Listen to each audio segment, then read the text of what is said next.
নমস্কার। আজকের এই আধ্যাত্মিক আলোচনায় আপনাদের সবাইকে স্বাগতম। আজ আমরা একটি খুবই গুরুত্বপূর্ণ এবং বাস্তব প্রশ্নের উত্তর খুঁজব। যারা মন্ত্র জানে না তারা কি ভগবানের কাছে প্রণাম বা ভোগ নিবেদন করতে পারবে? আর পূজার সময় কেন অনেকের বড় হাই ওঠে, চোখে জল আসে বা মন ভারী হয়ে যায়? এই প্রশ্নটা বহু ভক্তের মনে প্রতিদিন জাগে। অনেকে ভাবে, আমি তো মন্ত্র জানি না, ঠিকভাবে উচ্চারণও করতে পারি না, তাহলে কি ভগবান আমার প্রণাম গ্রহণ করবেন না? চলুন আজের গভীর উত্তর শুনি, ভগবানের বাণী, শাস্ত্রের সত্য আর হৃদয়ের অনুভূতি দিয়ে। প্রথম অধ্যায়, ভক্তি মন্ত্রের থেকেও শক্তিশালী। শাস্ত্রে বলা হয়েছে, ভক্তিবিহীন মন্ত্র কেবল শব্দ মাত্র।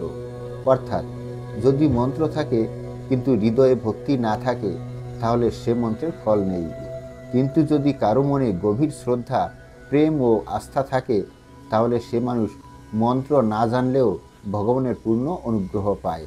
ভগবান কখনো দেখেন না তুমি কত বড় পণ্ডিত, তিনি দেখেন তোমার হৃদয় কতটা সত্যিকারের ভক্তি ভরা। যেমন এক মাস শিশুর অজানা ভাষাও বুঝতে পারেন, তেমনি ভগবানও তোমার চোখের জল, তোমার নীরব প্রণাম বুঝে নেন। দ্বিতীয় অধ্যায়, প্রণাম করার সহজ পদ্ধতি। যারা মন্ত্র জানে না তাদের জন্য প্রণাম মানে কেবল দেহের ঝোঁক নয়, এটি আত্মার আত্মসমর্পণ। যদি তুমি মন্ত্র না জানো, তাহলেও এভাবে প্রণাম করো। এক, প্রথমে নিজের মনকে শান্ত করো। চোখ বন্ধ করে ভগবানের রূপ মনে আনো, তার চরণ, তার মুখ, তার করুণা। দুই, এরপর হৃদয় থেকে বলো, হে ভগবান, আমি কিছু জানি না, আমি ছোট্ট মানুষ, আমার কোনো যোগ নেই, জ্ঞান নেই, শুধু তোমার শরণে এসেছি, তোমার চরণে আমার প্রণাম গ্রহণ করো। তিন, তারপর হাত জোর করে মাথা নিচু করো, চোখে জল নিয়ে আসো। এটি তোমার প্রার্থনা, কারণ সেই জলই তোমার অন্তরের সত্য আর প্রেমের প্রতীক। ভগবান সেই প্রণামই গ্রহণ করেন, যা মনের গভীর থেকে আসে। তৃতীয় অধ্যায়, ভোগ নিবেদনের সহজ পদ্ধতি মন্ত্র ছাড়াই। অনেকেই ভাবে ভোগ নিবেদন না জানলে ভগবান খাবেন না, কিন্তু শোনো, ভগবান কখনো তোমার ভোগের বাহার দেখেন না, তিনি দেখেন তোমার মনের পবিত্রতা। তুমি এভাবে ভোগ নিবেদন করতে পারো। এক, ভোগ সামনে রাখো। দুই, চোখ বন্ধ করে বলো, হে আমার প্রিয় ঠাকুর, আমি কিছুই জানি না, কিন্তু তোমার জন্য এই সামান্য ভোগ রেখেছি, তুমি দয়া করে এটি গ্রহণ করো। তোমার কৃপায় আমি ও আমার পরিবার যেন তৃপ্তি পাই। তিন, তারপর 1 মিনিট চুপচাপ থাকো। মনে ভাবো ভগবান নিজে হাতে সেই ভোগ স্পর্শ করছেন। এভাবেই তুমি ভোগ নিবেদন করতে পারো, কোনো বড় মন্ত্র ছাড়াই। ভগবান তোমার সেই প্রেমকে পরম আনন্দে গ্রহণ করবেন। চতুর্থ অধ্যায়, পুজোর সময় হাই ওঠা ও চোখে জল আসার রহস্য। এখন আসি সেই প্রশ্নে, পুজো করতে গিয়ে কেন হঠাৎ হাই ওঠে, কেন চোখে জল আসে, কেন মন ভারী হয়ে যায়? এই 3টি লক্ষণ সাধারণ নয়, এগুলো তোমার অন্তরের স্পন্দন ও শক্তির পরিবর্তন নির্দেশ করে। এক, হাই ওঠা। যখন তুমি ভগবানের সামনে বসো, তোমার দেহে এক ধরনের আধ্যাত্মিক শক্তির সঞ্চার হয়। এই শক্তি দেহের পুরনো ক্লান্তি, অলসতা এবং মানসিক ভারকে বের করে দেয়, তাই হাই ওঠে। এটি তোমার দেহের শুদ্ধিকরণ প্রক্রিয়া। দুই, চোখে জল আসা। যখন হৃদয় ভগবানের স্পর্শে কাঁপে, তখন চোখে জল আসে। এই জল দুঃখের নয়, এটি প্রেমের জল, ভক্তির জল। যেভাবে গঙ্গার ধারা শুদ্ধ করে, তেমনি ভক্তের চোখের জল আত্মাকে শুদ্ধ করে। তিন, মন ভারী হয়ে যাওয়া। এটি নির্দেশ করে যে তুমি ভগবানের সঙ্গে আবেগীয় সংযোগে পৌঁছে গেছো, তোমার অহং ভেঙে গেছে, তুমি নিজেকে ক্ষুদ্র মনে করছো এবং এই মুহূর্তে তুমি একেবারে ভগবানের শরণে। এই 3টি অনুভূতি প্রমাণ করে তুমি সত্যিকারের ভক্তি অনুভব করছো। তুমি শুধু পূজা করছো না, তুমি ভগবানের সান্নিধ্যে প্রবেশ করেছো। পঞ্চম অধ্যায়, ভক্তি করার সঠিক মনোভাব। পুজো মানে শুধু ধূপ, ফুল আর মন্ত্র নয়, পূজা মানে নিজেকে ভগবানের কাছে সমর্পণ করা। তুমি যদি মন থেকে বলো, হে ভগবান, আজ আমার হাতে কিছু নেই, আমার জ্ঞান নেই, আমার ভক্তি নেই, কিন্তু আমার হৃদয় তোমার কাছে উৎসর্গ করলাম, তাহলে তুমি পৃথিবীর সব থেকে বড় পূজা করছো।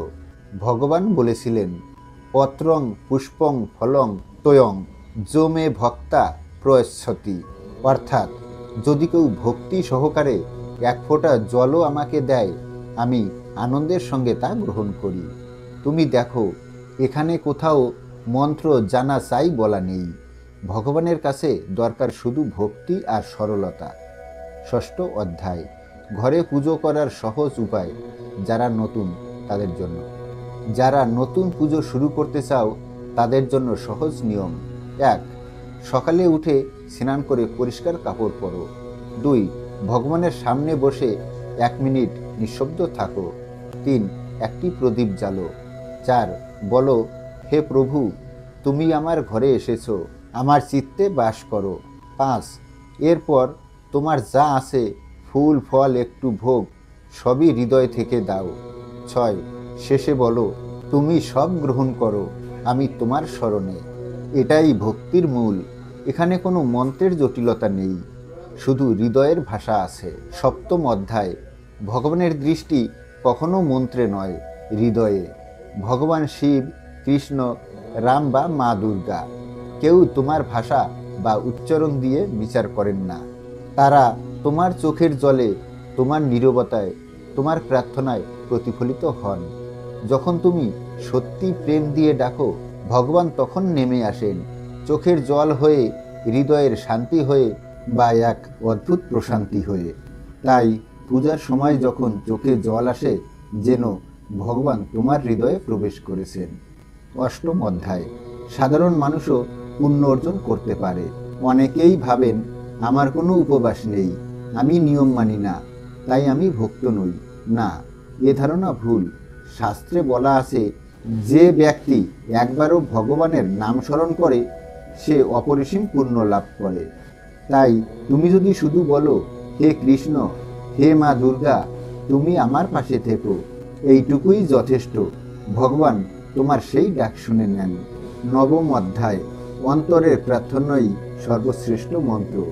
তুমি যদি মন্ত্র না জানো, তবুও তোমার অন্তরের প্রার্থনা যেন এমন হয়, হে ভগবান, তুমি সব জানো, আমি কিছুই জানি না, আমি ভুল করি, আমি ত্রুটি করি, কিন্তু তোমাকেই ভালোবাসি, আমাকে তোমার পথে রাখো, আমাকে ভুল থেকেও শিক্ষা দাও, আর আমার জীবন তোমার নামে উৎসর্গ হোক। এই কথাগুলোই তোমার জীবনের সবচেয়ে বড় শক্তিশালী মন্ত্র।